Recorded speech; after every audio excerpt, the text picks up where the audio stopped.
Kata begini, saya akan membuat tes lesan kepada anak didik saya. Loh, kami mending loh, bukan lesan, tertulis saudara. Memberi waktu Anda berpikir, ini orang ini tes lesan.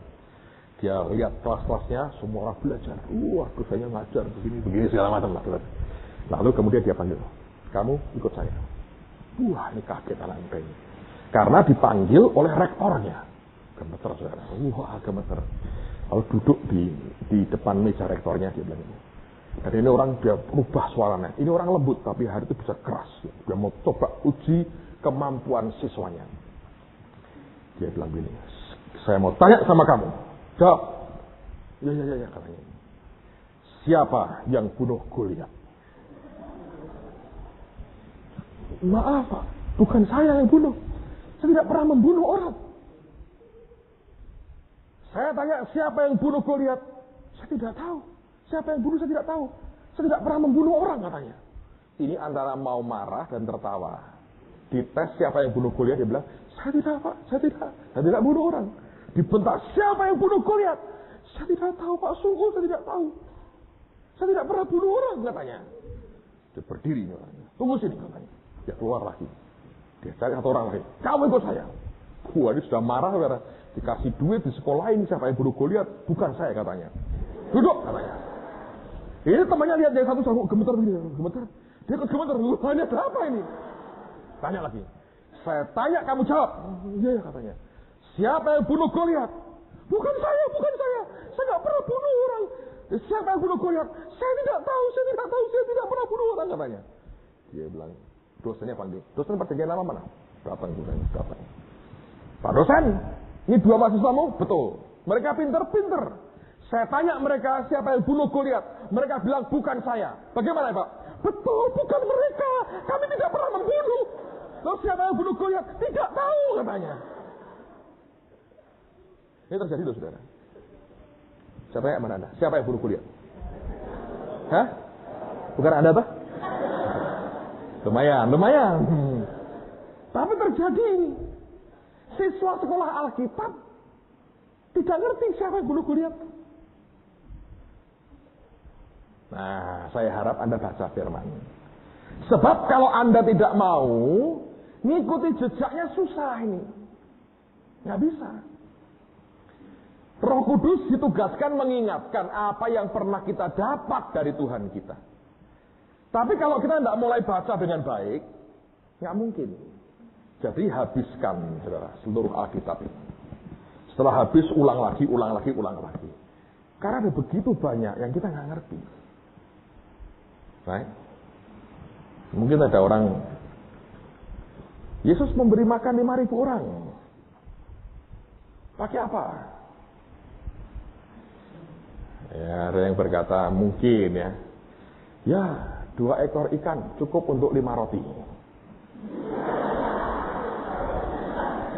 Cukup juga sih kalau Anda 5 roti dan 2 ikan dimakan, cukup memang. Seperti nasi 1 piring dengan tempe 3 dan daging 2 potong, cukup ya saudara. Tapi bukan itu yang diminta kan. Mungkin berkreasi, ya toh. Jadi saya berkata, Anda mesti baca firman, supaya kebenaran ini masuk dalam hidupmu. Lalu Roh Kudus akan menjelaskan kepada kita. Amen, saudaraku. Jadi baca firman sampai selesai.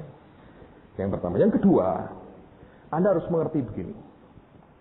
Di dalam kebenaran ini, itu ada hukum-hukum yang luar biasa.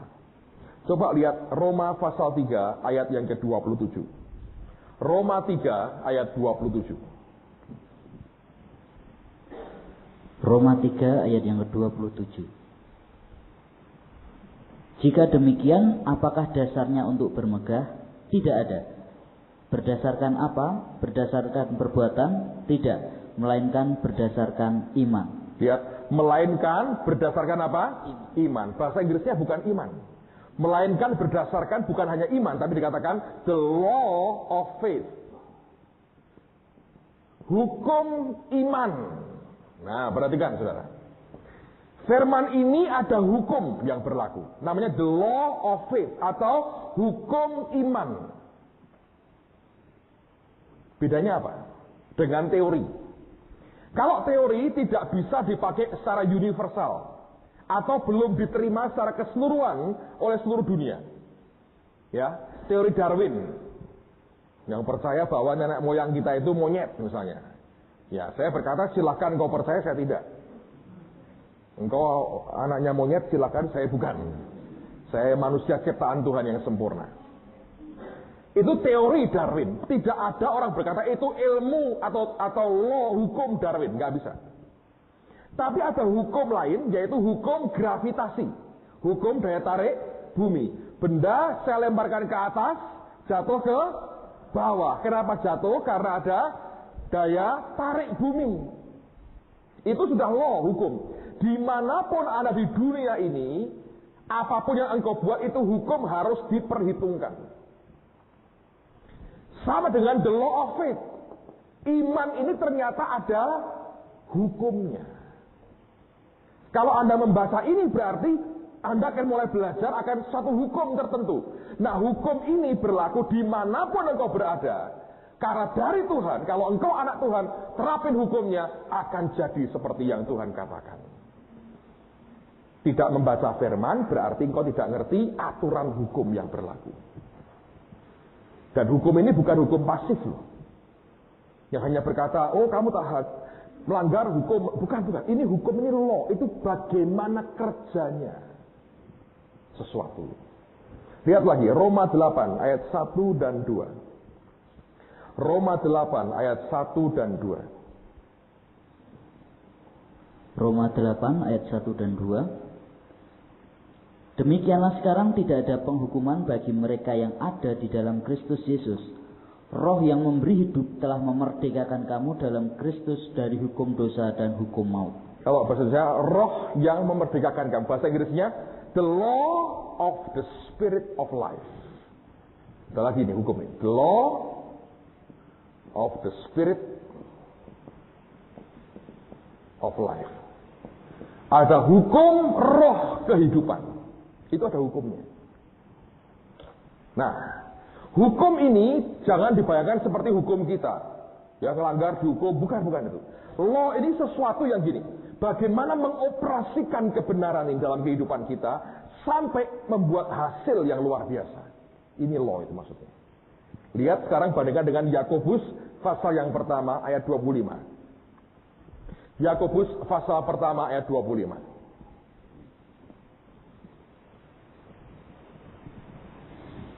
Yakobus pertama ayat yang ke-25. Tetapi barang siapa meneliti hukum yang sempurna, ya, hukum yang sempurna, terus, yaitu hukum yang memerdekakan orang. Lihat tadi ya, the law of the spirit of life, memerdekakan kita. Ternyata itu hukum yang sempurna. Terusin lagi. Dan ia bertekun di dalamnya, jadi bukan hanya mendengar untuk melupakannya, tetapi sungguh-sungguh melakukannya. Amen. Ia akan berbahagia oleh perbuatannya. Lihat, kalau Anda nerapin hukum ini hukum yang sempurna, engkau dimerdekakan, engkau akan berbahagia. Artinya begini saudara, kalau yang diajarkan firman ini bisa masuk dalam kehidupan kita, dan kita berkata, amin Tuhan, aku mau ini terjadi, itu akan mengubah hidup saudara. Nah perhatikan baik-baik, dengar saja. Lihat ya, dalam kekristenan, firman ini menjadi apa? Daging. Firman itu kan perkataan yang abstrak jadi konkret. Ngerti? Hidupmu itu bisa berubah hanya karena ini. Enggak cerita ini. Saya bertobat lahir baru tahun 79. Umur 17 tahun. Saya masih SMA waktu itu. Saya lahir baru, saya terima Tuhan Yesus. Sekian bulan kemudian, saya ngerti ada panggilan jadi hamba Tuhan. Cuma waktu itu keadaan berbeda dengan sekarang. Sebagian besar orang yang saya lihat waktu itu adalah hamba-hamba Tuhan yang sebetulnya hidupnya kasihan sekali. Susah, menderita, terutama secara keuangan. Saya anak laki pertama, adik saya 2 perempuan. Ketika saya berapi-api dalam Tuhan waktu SMA itu, dan saya ngomong sama orang tua saya, aku merasa Tuhan panggil jadi hamba Tuhan. Saya ngomong terus terang sama saudara. Orang yang pertama bilang tidak, itu ayah saya. Dia bilang jangan. Saya bilang, kenapa? Kamu mau makan apa? Aku kenal banyak pendeta, kasihan hidupnya. Dikendalikan majelis semaunya sendiri. Terus terang dia ngomong begitu. Tapi saya nggak bisa nyangkali. Tuhan panggil saya jadi hamba Tuhan. Dan kami, keluarga kami dulu pernah susah sekali, saudara. Susah. Saya masih ingat satu hari kami begitu tidak ada uang. Rumah saya sering kebanjiran. Dan satu hari ini paling mengenaskan selama saya hiduplah rasanya. Pagi itu kami mau makan, ada nasi sedikit di rumah. Orang tua tidak ada uang untuk beli lauk. Dan keadaan banjir, tidak mungkin kemana-mana. Mami saya hanya bisa beli telur 1 butir. Dan anak 3. Jadi kami berlima di rumah itu. Orang tua ngalah, baik kami makan nasi dengan kecap saja tidak apa-apa. Tapi telur 1 butir ini harus dibagi 3. Nah, mami saya itu karena orang kalau kecepit, saudara, kreativitasnya tinggi, ya toh. Orang kalau kepepet itu berkreasi, manusia kan begitu. Jadi telur dibuat gede sama dia begitu, terus dibagi 3 untuk anaknya. Nah, udah, itu kami makan. Sepertiga dikasih kita. Saya karena biasa hidup begitu, sampai sekarang itu punya keterampilan. Kalau makan, itu bisa nasinya habis, lauknya masih relatif utuh. Kenapa gitu? Dulu supaya bisa ditambah nasi lagi. Sekarang istri saya sudah ngancam, jangan banyak makan nasi, katanya begitu. Jadi, ya itu karena kecepet tadi, saudara, keterampilan. Anda bisa mengerti kalau orang dalam keadaan susah, gitu. Lalu ketika mau jadi hamba Tuhan, terus terang orang tua saya berkata, tidak. Saya bergumul, saya sembahyang, Tuhan, apa betul Engkau panggil aku jadi hambamu? Dia bilang, aku panggil kamu jadi hambamu. Dan pada waktu itu saya bilang, Tuhan, apapun yang terjadi, aku mau jawab panggilan. Tapi Tuhan itu ajaib, saudara. Satu hari saya baca bukunya Kenneth Hagin. Anda pernah tahu ya? Dulu saya nabung sedikit-sedikit uang saya kumpulin, saudara. Uang jajan yang nggak banyak saya kumpulin. Terus saya beliin bukunya Kenneth Hagin, bahasa Inggris, tipis-tipis. Saya baca dia ngajar soal iman dengan berbagai kesaksian. Lalu saya ngomong di hati saya begini, kalau aku tahu yang namanya iman itu apa, tidak mungkin aku melarat. Entah menurut saya itu roh Tuhan yang kerja, saudara. Karena pada waktu itu pengajaran soal kelimpahan itu nggak ada. Orang itu kalau bilang hamba Tuhan susah, ya puasa karena terpaksa, itu wajar, ya, sudah tugasnya, gitu. Sekarang kan lain, saudara. Sekarang banyak pengusaha pengen jadi pendeta, gitu. Jadi lahannya orang didesain. Tapi dulu, saudara, dulu susah, nggak bisa begitu. Orang kalau jadi pendeta itu, maaf Bapak Saudara, orang itu anggap yang salah, ini orang buangan. Kuliah di mana-mana nggak diterima, ya sudah membuang diri ke ladang Tuhan. Jadi orang buangan sebetulnya. Ladang Tuhan pun itu tempat buangan orang. Karena itu lagunya kan membuang diri ke ladang Tuhan zaman tahun 70-an itu orang nyanyi begitu. Tapi ketika saya baca banyak buku rohani, saya berkata gini, loh, ternyata tidak seperti itu semuanya. Toh ada banyak hamba Tuhan yang diberkati hidupnya. Jadi saya berkata gini, jadi kalau aku mengerti yang namanya iman itu apa, tidak mungkin kekurangan. Hidup itu kan karena iman aja. Percaya dapat, mestinya dapat. Luar biasa. Cuma iman itu apa? Saya tahu Ibrani 11 ada definisinya. Cuma buat saya itu, saya bilang gini, itu kan teorinya. Penerapannya ini loh, kenyataannya gimana? Saya pengen ngerti ini, beroperasinya seperti apa iman ini. Saya kan masih baru bertobat. Nggak tahu Alkitab banyak. Datang saya ke hamba-hamba Tuhan. Banyak para seorang hamba Tuhan, Pak Pendeta, iman itu apa sih Pak? Wah, anak muda memang semangat katanya. Perlu banyak ngerti banyak firman Tuhan. Iya Pak, saya baru bertobat ya 3 bulan ini. Kagak tahu apa-apa nih. Iman itu apa sih Pak? Iman itu, nah Ibrani 11 ayat yang pertama. Baca itu. Loh saya ngerti Pak, tapi rasanya beriman itu gimana? Loh ya toh? Itu kan teorinya, kenyataannya rasanya kalau saya bilang, saya beriman itu gimana? Oh beriman itu kamu harus percaya. Loh ya ngerti Pak, percaya yang bagaimana? Percaya itu harus yakin. Nah, yakin itu gimana? Yakin yang bagaimana? Itu kalau itu mantap. Lah, mantapnya itu Pak, seperti apa? Itulah percaya. Nah itu Pak, itulah iman tadi. Diputar, balik ke iman. Ngerti kamu? Ya lumayan, saya bilang. Pulang saya pusing saudara, kok gini ya? Jelas? Ya kurang lebih. Kurangnya banyak, lebihnya dikit. Bingung saya terus. Muter. Gak lama ketemu pendeta lain. Tanya, Pak pendeta, boleh nggak saya tanya-tanya Pak? Oh boleh, memang anak muda. Bagus, siapa yang ngerti firman? Ya, saya bilang. Terus saya bilang gini, tanya apa? Iman itu apa? Nah, baca Alkitab. Ibrani 11 ayat pertama. Loh kok sama ya jawabannya? Pak saya ngerti itu, tapi gini loh Pak. Yang disebut rasanya orang beriman itu gimana sih Pak? Beriman itu artinya percaya. Loh percaya itu bagaimana Pak? Wujudnya percaya. Percaya itu ya yakin. Loh, sama ya. Loh yakin itu gimana Pak? Mantap. Nah mantap itu percaya katanya. Nah percaya, nah itu iman tadi. Jadi, sekolah Alkitabnya sama ini kira-kira yang ngajari sama ini muter saudara. Masih belum puas. Orang ketiga persis sama jawabannya saudara. Lama-lama marah saya jengkel. Makanya jangan suka jengkel sama pendeta. Kalau Anda jadi pendeta sendiri akhirnya saudara. Saya terus jengkel. Saya bilang ini teori tok ini orang-orang ini. Saya ini mau keluar dari kemelaratan kok cuma diajari begini nih, kapan keluarnya ya toh? Ini muter padang gurun kayak orang Islam 40 tahun ini mati gue di padang gurun ini.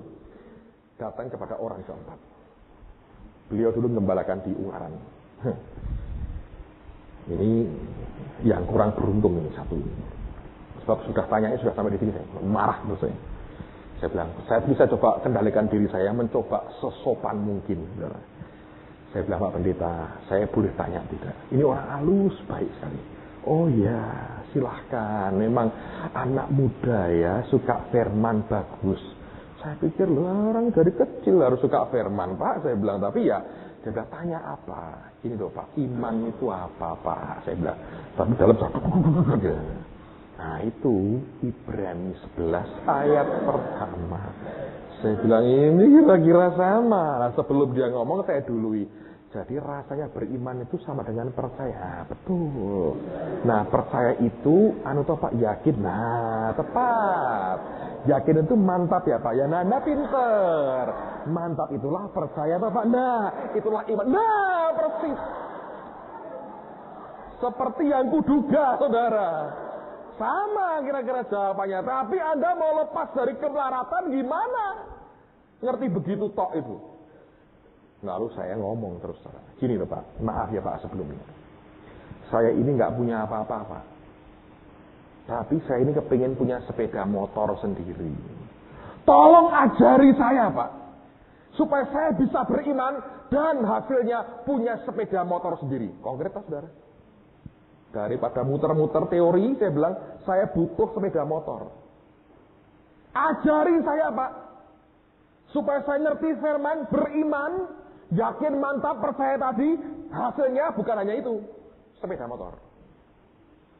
Udah, kalau ini berhasil kan yang lain-lain berhasil, gitu. Tahu jawabannya rendah hati pendeta ini. Ngomong apa? Orang saya sendiri tidak punya sepeda motor, suruh ngajarin kamu katanya. Loh kalau saya punya ya kamu tak ajarin, saya sendiri tidak punya. Saya salami lu, kita kok melaratnya sama. Ini saya alami sungguh loh saudara. Saya tanya itu sampai gitu. Dia bilang, saya sendiri tidak punya.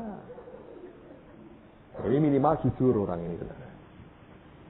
Sejak itu berhenti saya tanya pendeta saudara.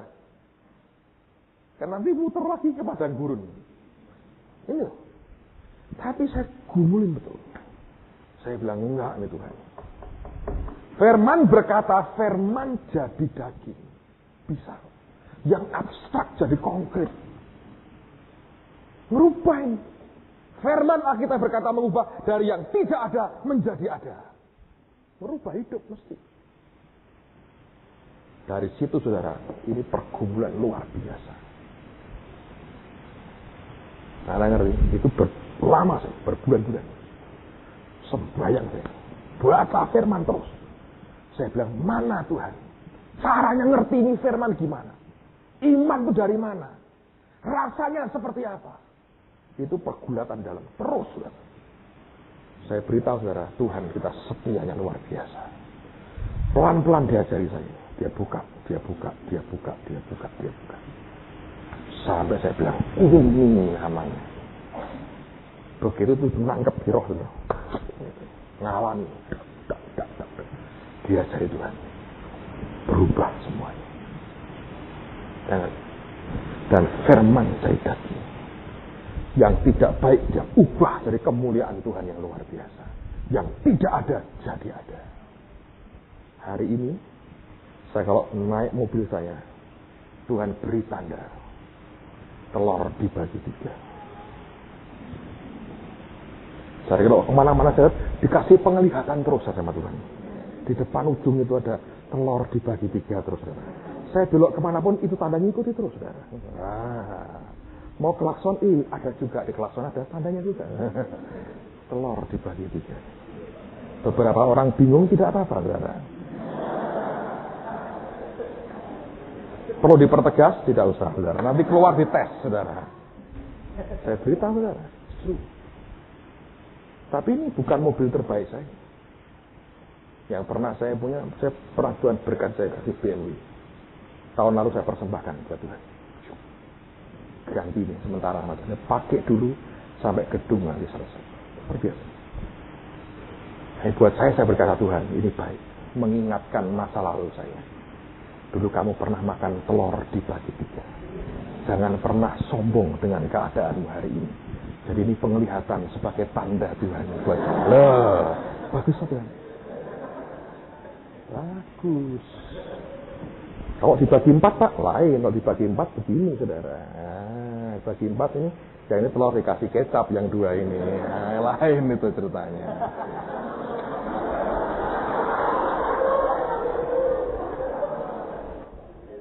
Nah, kok ngerti Pak, pendeta tuh pinter atau gitu saudara. True, hidup saya gitu. Anugerah. Saya cerita, mesti masih bijak. Saya kalau cerita hidup saya, Anda akan pikir kayak dongeng.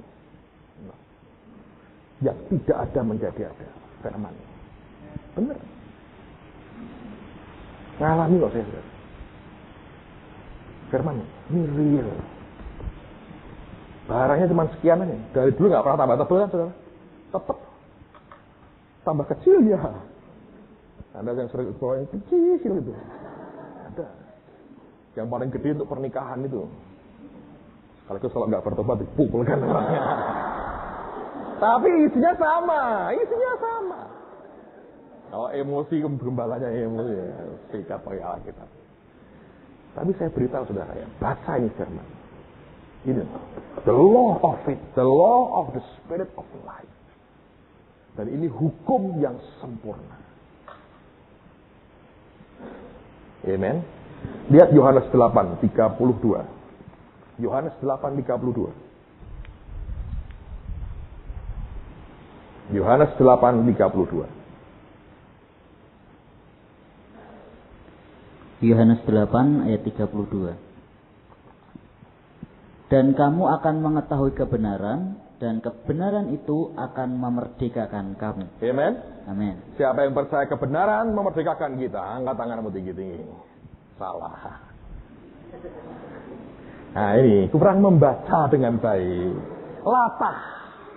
Ya latah. Nah ada satu poin saya mau tunjukkan, dan ini krusial. Ini benar. Dan kamu, coba baca sama-sama. 2, 3.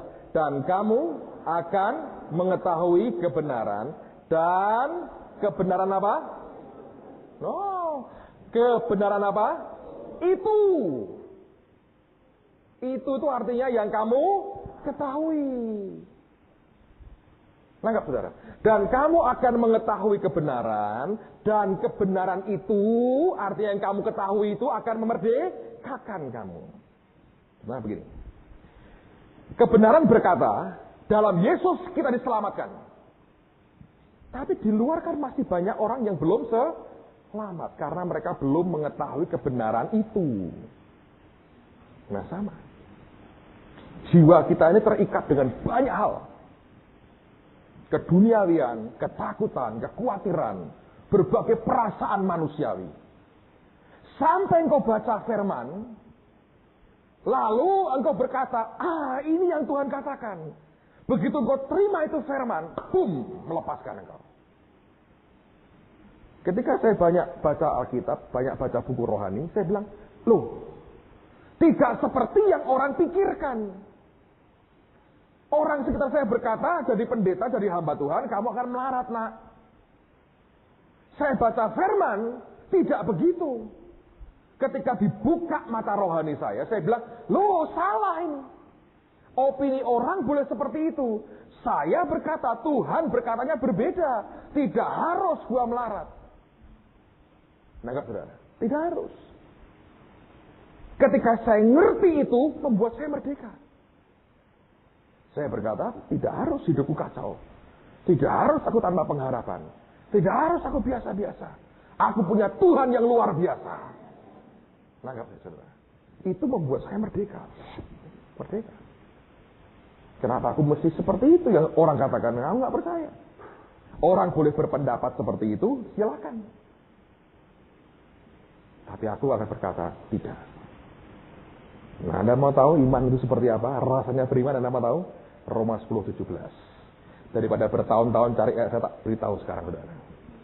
Kalau terus mau pulang Pak, sudah tidak jawabannya, ya silahkan. Tapi harus menghasilkan perkara besar. Kalau enggak, tetap stay 6 bulan di sini. Roma 10:17. Roma 10:17. Roma 10 ayat 17.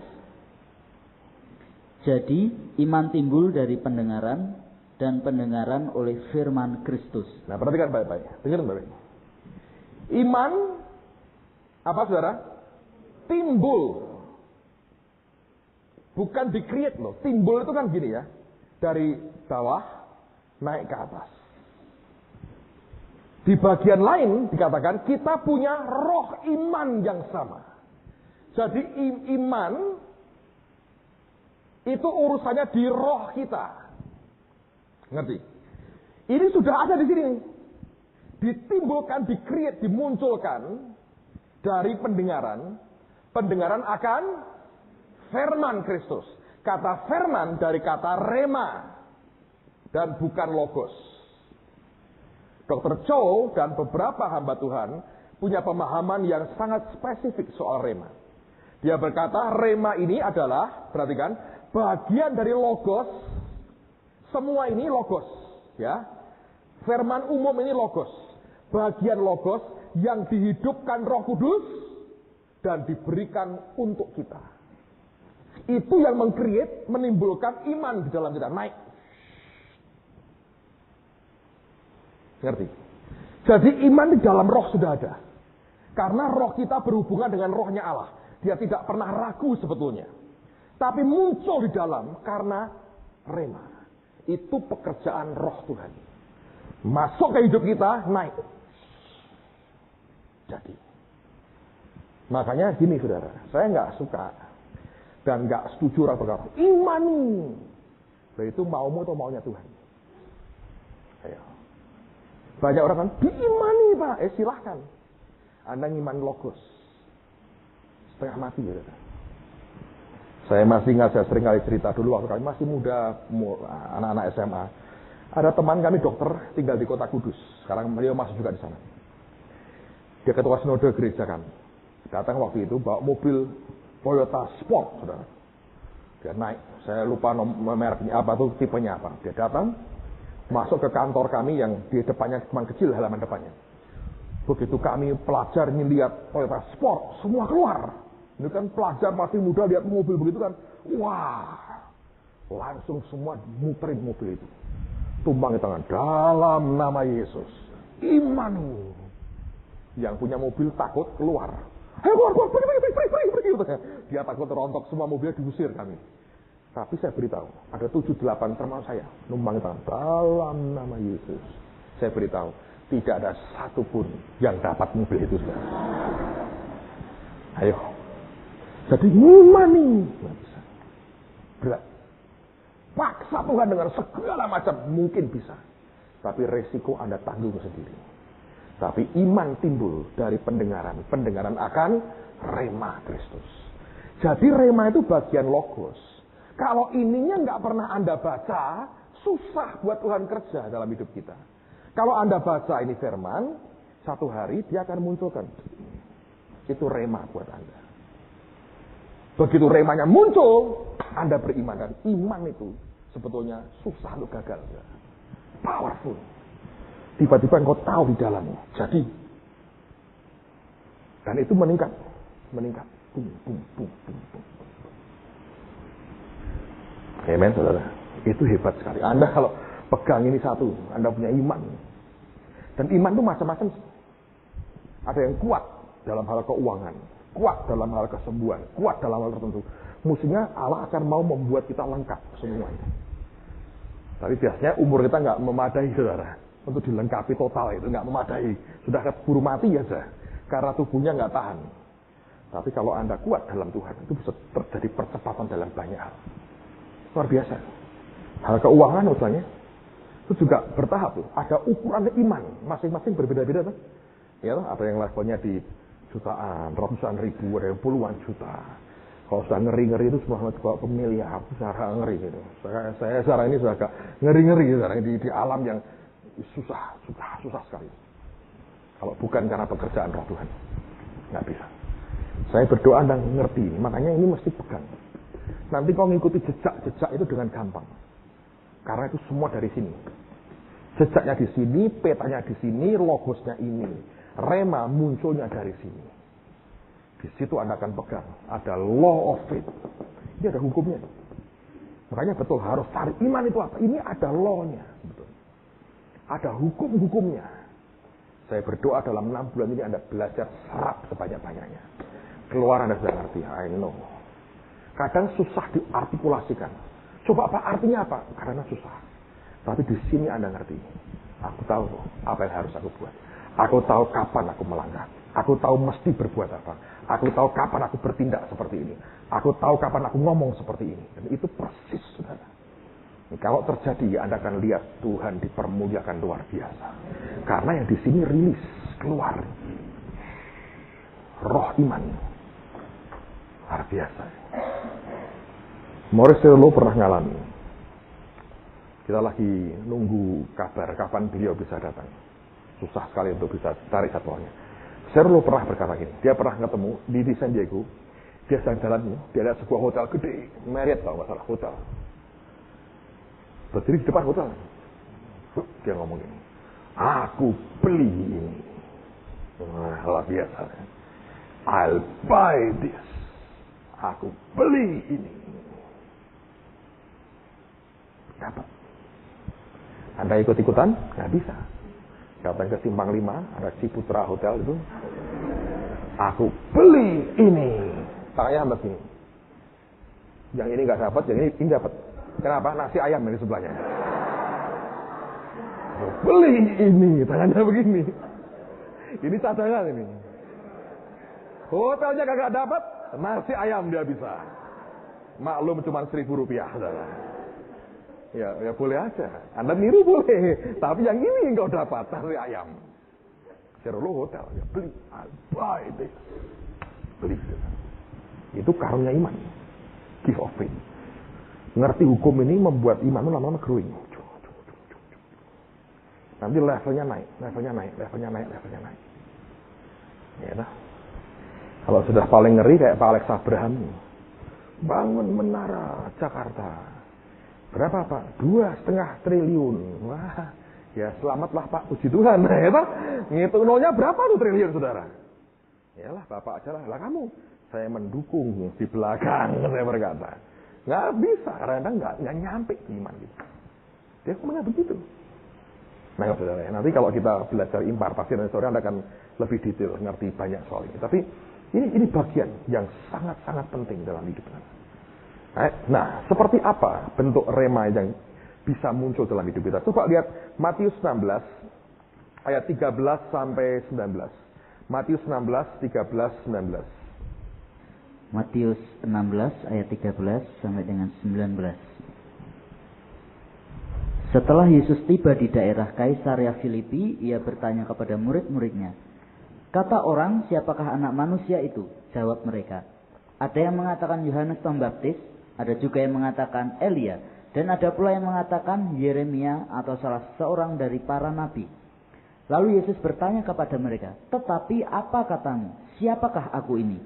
Maka jawab Simon Petrus, "Engkau adalah Mesias, anak Allah yang hidup." Kata Yesus kepadanya, "Berbahagialah engkau Simon bin Yunus, sebab bukan manusia yang menyatakan itu kepadamu, melainkan Bapa-Ku yang di surga. Dan aku pun berkata kepadamu, engkau adalah Petrus, dan di atas batu karang ini aku akan mendirikan jemaatku, dan alam maut tidak akan menguasainya. Kepadamu akan kuberikan kunci kerajaan surga. Apa yang kau ikat di dunia ini akan terikat di surga, dan apa yang kau lepaskan di dunia ini akan terlepas di surga." Lihat ketika Tuhan bertanya, kata orang siapa aku? Mereka berteori. Dia tanya, menurut kamu siapa aku? Tidak ada orang bisa jawab, kecuali Simon Petrus. Dan dia berkata gini, "You are the Christ." Engkau adalah Kristus, the Son of the living God. Anak Allah yang hidup.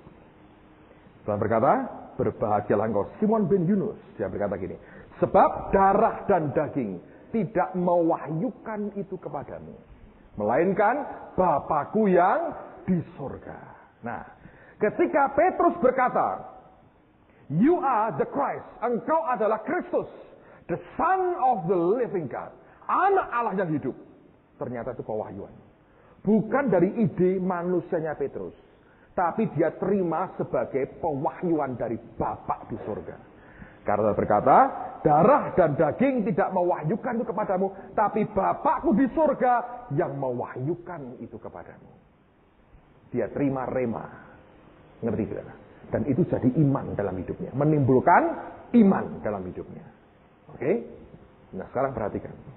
Di Yohanes 6, ayat 60 sampai 69 ada sebuah peristiwa. Nah perhatikan ini yang luar biasa dari iman itu. Dari dia terima remanya Tuhan. Yohanes 6 ayat 60 sampai 69. Yohanes 6 ayat 60 sampai dengan 69. Sesudah mendengar semuanya itu, banyak dari murid-murid Yesus yang berkata, "Perkataan ini keras, siapakah yang sanggup mendengarkannya?" Yesus yang di dalam hatinya tahu bahwa murid-muridnya bersungut-sungut tentang hal itu, berkata kepada mereka, "Adakah perkataan itu menggoncangkan imanmu? Dan bagaimanakah jikalau kamu melihat anak manusia naik ke tempat di mana ia sebelumnya berada?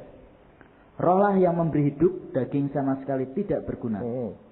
Perkataan-perkataan yang kukatakan kepadamu adalah roh dan hidup. Tetapi di antaramu ada yang tidak percaya, sebab Yesus tahu dari semula siapa yang tidak percaya dan siapa yang akan menyerahkan dia. Lalu ia berkata, sebab itu telah kukatakan kepadamu, tidak ada seorang pun dapat datang kepadaku kalau Bapa tidak mengaruniakannya kepadanya." Mulai dari waktu itu banyak murid-muridnya mengundurkan diri dan tidak lagi mengikut dia. Maka kata Yesus kepada ke-12 muridnya, "Apakah kamu tidak mau pergi juga?" Jawab Simon Petrus kepadanya, "Tuhan, kepada siapakah kami akan pergi? Perkataanmu adalah perkataan hidup yang kekal. Dan kami telah percaya dan tahu bahwa engkau adalah yang kudus dari Allah." Nah perhatikan, saya suka dengan stylenya Yesus ini ya. Dia berkata begini, roh yang memberi hidup, daging sama sekali tidak berguna. Dia berkata, perkataanku itu roh yang memberi hidup tadi. Jadi perkataan Tuhan itu yang mensupply makan buat roh kita. Tapi bagi kebanyakan orang, para murid Tuhan waktu itu terlalu keras, sehingga mereka meninggalkan Yesus. Nah ini hebat nih. Orang kalau punya rasa aman kayak Yesus itu hebat. Ditinggal pergi banyak muridnya, dia berkata gini, "Kamu kok tidak pergi juga?" Kalau pendeta zaman sekarang jemaatnya mulai berkurang, ngomong apa? "Jangan pergi ya." Kalau mau pergi, jangan. Nanti dapat door prize kok minggu depan, kan begitu. Ditahan supaya tidak pergi. Yesus berkata, tinggal pergi, tinggal 12, dia bilang, "Kenapa kamu tidak pergi juga?" Nah, perhatikan. Itu goncangan paling berat dalam hidupnya. Saudara, kalau engkau melayani, engkau akan mengalami seperti ini. Saya pikir ya, Tuhan itu pribadi yang betul-betul mungkin tercabik banyak jiwanya. Selama 3,5 tahun, dia coba bangun teamworknya, saudara. Aduh, saya berkata, ini akhirnya ketemu dengan orang-orang, menurut saya ini, secara manusia ini pasukan bodrek semua. Gitu. Ributnya, siapa terbesar di antara kami? Koruptornya jalan terus. Sombongnya minta ampun. Itu saling jegal, saudara. Saling jegal tuh murid-muridnya. Petrus dengan Yohanes iri terus terjadi. Sampai Roh Kudus menguasai mereka, baru dipakai Tuhan luar biasa. Ya, jadi saya pikir Yesus pun ketika di dunia ya punya pasukan bodrek lah. Kalau Anda nanti kelak jadi pendeta punya pasukan bodrek, ingatlah Yesus dan penderitaannya. Anda akan senasib dengan dia, right? Nah, kemudian ketika dia bertanya, kenapa kamu nggak pergi sekalian? Dia berkata, perkataanmu itu kebenaran dan kami percaya dan tahu bahwa engkaulah apa? Yang kudus dari Allah. Dalam bahasa Inggrisnya bukan begitu. Dia berkata, kami percaya dan kami tahu that you are the Christ, the Son of the living God. Yang pernah dia terima di Matius 16, muncul di Yohanes 6, saudara. Pada waktu krisis berat terjadi, iman mereka goyah. Rema ini yang melahirkan iman muncul di saat krisis. Sehingga membuat mereka stay, bertahan, dan tidak meninggalkan Yesusnya. Yang lain semua pergi, mereka bertahan, dan Petrus ngomong, kami percaya dan kami tahu, you are the Christ, the Son of the living God. Jadi di Matius 16, Bapak mewahyukan ke Petrus, bukan untuk iseng. Itu nanti gunanya untuk apa? Pada saat mereka mengalami krisis yang paling berat, yang lain semua pergi, tetap mereka stay. Karena itulah tidak kebetulan menurut saya. Walaupun dia nyangkal Tuhan 3 kali, Petrus ini, tetap dia kumpul dengan yang lain, saudara. Sekalipun dia pernah nyangkal, sebab itu iman di hatinya. Susah goyang, stay. Kuat di dalam, kokoh. Diguncang seperti apa, tetap dia kuat, saudara. Karena itu, ini basic hari ini. Besok kita mulai belajar soal Abraham. Tapi saya mau katakan kepada saudara, demi kasih Tuhan, lihat, ikuti ini. Ini prinsipnya. Yang pertama tadi Anda mesti baca firman. Ini ada peta, ada jejaknya. Yang kedua ada law of faith, ada hukumnya. Bukan sekedar pengetahuan. Kalau 6 bulan Anda hanya belajar pengetahuan, rugi, saudara. Nggak akan pernah cukup. Orang kuliah bertahun-tahun tuh untuk sekolah teologi. 6 bulan, nothing. Untuk hanya pengetahuan knowledge saja. Tapi kalau Anda bisa belajar law-nya, itu yang Anda bawa pulang. Membuat Anda stay di kuat, stabil terus dalam Tuhan. Dan ada hasil yang nyata dalam hidup kita. Ya, yang penting buat kehidupan kita. Dan yang terakhir, ketika engkau terima ini, bagian dari logos ini, akan jadi rema yang kuat dalam hidupmu. Saya berharap Anda simpan di hati, biarkan dimeteraikan. Nanti sore kita belajar soal impartasi. Karena kita hanya 6 bulan, kita mau Anda terima impartasi sebanyak-banyaknya. Mari belajar caranya seperti apa. Tapi yang berikutnya, mulai besok pagi, kita belajar soal Abraham, dan kita belajar Ishak, kita belajar Yakub, kalau Tuhan kehendaki. Alright, mari berdiri sama-sama. Haleluya. Mari angkat tangan sama-sama di depan Tuhan. Ya Rabata Sondokoro Bushi. Terima kasih Tuhan, terima kasih. Terima kasih Roh Kudus. Terima kasih Tuhan, terima kasih Tuhan. Terima kasih Tuhan. Terima kasih Tuhan. Terima kasih Tuhan. Terima kasih Tuhan, terima kasih. Bersyukur, bersyukur. Ucapkan syukur kepada Tuhan yang baik. Terima kasih. Terima kasih. Terima kasih.